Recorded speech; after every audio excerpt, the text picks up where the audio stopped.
Para muchos es pasión total, para otros el opio de las masas o simplemente un buen pasatiempo de fin de semana. No hay duda de que el fútbol es el deporte más popular del mundo occidental. Pero a ver, antes de las ligas modernas, de los 11 contra 11, de las fortunas multimillonarias y las polémicas constantes, hay una historia profunda, súper oscura y honestamente fascinante. Este recorrido visual va a desglosar exactamente eso, las verdaderas raíces del balompié. Y es un hecho que descubriremos antecedentes que están lejísimos de ser un simple juego. Sumerjámonos de lleno en esto. Ante la pregunta del millón, ¿dónde nació realmente el fútbol?, la respuesta automática casi siempre es la misma: en Inglaterra. Es súper común pensar que este deporte fue un invento 100% británico, creado por caballeros de clase alta en campos perfectamente cortados. Pues nada más alejado de la realidad. Las verdaderas raíces de esta disciplina son muchísimo más complejas y, francamente, bastante salvajes. Sí, las reglas inglesas le dieron estructura, pero el alma de este juego reposa en prácticas ancestrales esparcidas por todo el mundo. Y para poner todo esto en perspectiva, la escala cronológica es simplemente brutal. No estamos hablando de un par de siglos, para nada. Es una evolución de más de 3000 años. Desde el 2000 a.C. en la antigua Grecia, pasando por los rituales de Mesoamérica, el entrenamiento en China, hasta llegar por fin a 1863 en Inglaterra. Es increíble ver cómo el simple impulso humano de patear una pelota ha mutado y cruzado continentes enteros antes de convertirse en el monstruo mediático que es hoy.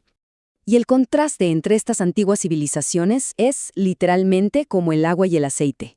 Hacia el 1400 a.C., en Mesoamérica, el famoso juego de pelota no era para pasar el rato.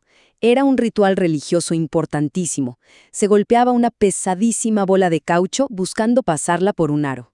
Pero aquí viene lo fuerte. Se usaba a prisioneros de guerra. Era un asunto de vida o muerte, literal, porque sin importar cómo quedara el marcador, el destino estaba sellado y los prisioneros terminaban siendo sacrificados. Un final durísimo, pero justo dentro de su cosmovisión. Por otro lado, unos 2300 años atrás en China, estaba el Tzu-Chu o Cuyu. Esto era otra cosa, un entrenamiento militar súper estricto para mantener en forma a los soldados. Se pateaba una pelota de cuero hacia una especie de portería. De hecho, fue apenas en 2004 cuando la FIFA reconoció oficialmente a este juego chino como el principal antecesor del fútbol moderno. Así que tenemos dos orígenes ancestrales, separadísimos en el mapa, y con propósitos completamente opuestos. Mientras tanto, del otro lado del mundo, en Europa, la historia agarraba su propio ritmo. En la Grecia antigua existía el episkairos. Eran equipos de 12 o 14 personas compitiendo en un campo delimitado. Lo curioso es que se valía usar tanto las manos como los pies, o sea, en la práctica se parecía bastante más al rugby de la actualidad. Pero por supuesto, el Imperio Romano tenía que tener su propia versión, conocida como harpastum. Y bueno, esto era violencia pura y dura. Era un choque brutal, un juego de fuerza física desmedida que, gracias a la enorme expansión del imperio, los romanos empezaron a propagar por todas partes. Y todo esto nos lleva a un punto clave y la verdad súper macabro de esta historia. Hay una leyenda oscurísima que surge de los choques entre los soldados romanos y las tribus celtas en las Islas Británicas. Resulta que, después de una sangrienta batalla, los guerreros celtas tomaron la cabeza decapitada de un enemigo romano y empezaron a patearla, simplemente para entretenerse. Más allá del humor negro y de lo grotesco que suena el acto en sí, aquí fue exactamente donde se plantó la semilla más primitiva de un deporte de pelota en la misma isla que siglos después dominaría el juego. ¡Increíble! Ahora, si avanzamos un poco hacia la Edad Media, lo que vemos es el caos absoluto. Ese instinto primitivo del que hablábamos evolucionó a lo que se llamó el fútbol de carnaval. Imaginemos a dos aldeas enteras agarrándose a golpes por llevar una bola a través de terrenos kilométricos. Cero reglas. La fuerza excesiva y destructiva de los romanos se mantuvo intacta. Las lesiones graves y las muertes eran el pan de cada día. O sea, era un desastre tan grande que el rey Eduardo III tuvo que meter las manos al fuego y prohibir estrictamente estos juegos británicos en el año 1331. Claramente, este instinto salvaje necesitaba ser domesticado de urgencia.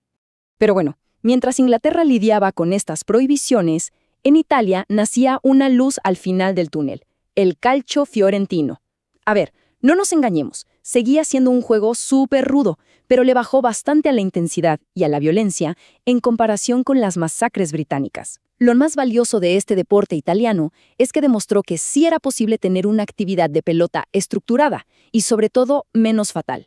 Y esta misma idea fue la que luego viajó de regreso a Gran Bretaña, inspirando directamente a los colegios y universidades que buscaban un pasatiempo físico, pero muchísimo más civilizado. Y esta misma idea fue la que luego viajó de regreso a Gran Bretaña, inspirando directamente a los colegios y universidades que buscaban un pasatiempo físico, pero muchísimo más civilizado.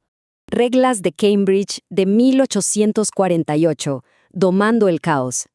Y así, con la llegada del siglo XIX, arrancó por fin ese gran esfuerzo histórico para unificar reglas y bajarle a la agresividad. 14. Solo 14. Ese es el número mágico que lo cambió absolutamente todo.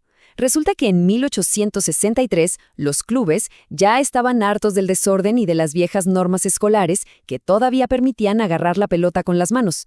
Y en una humilde taberna en Londres ocurrió un hito histórico. Se fundó la Football Association, la famosísima FA.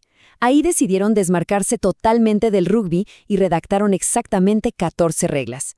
El verdadero parteaguas del balompié quedó tajantemente prohibido usar las manos. Así de simple. Con esas 14 líneas, el fútbol moderno había nacido oficialmente de las cenizas del caos. Y a partir de ahí, el crecimiento fue como pólvora. En 1871, la misma FA creó el torneo más antiguo que sigue vivo hoy, la FA Cup. Además, fue en esta época cuando por fin apareció la figura del árbitro para poner orden adentro de la cancha. Luego, en 1885, se dio el gran salto al profesionalismo, porque antes el carácter amateur obligaba a que a muchos jugadores se les pagara en secreto y de forma ilegal. Un secreto a voces, claro.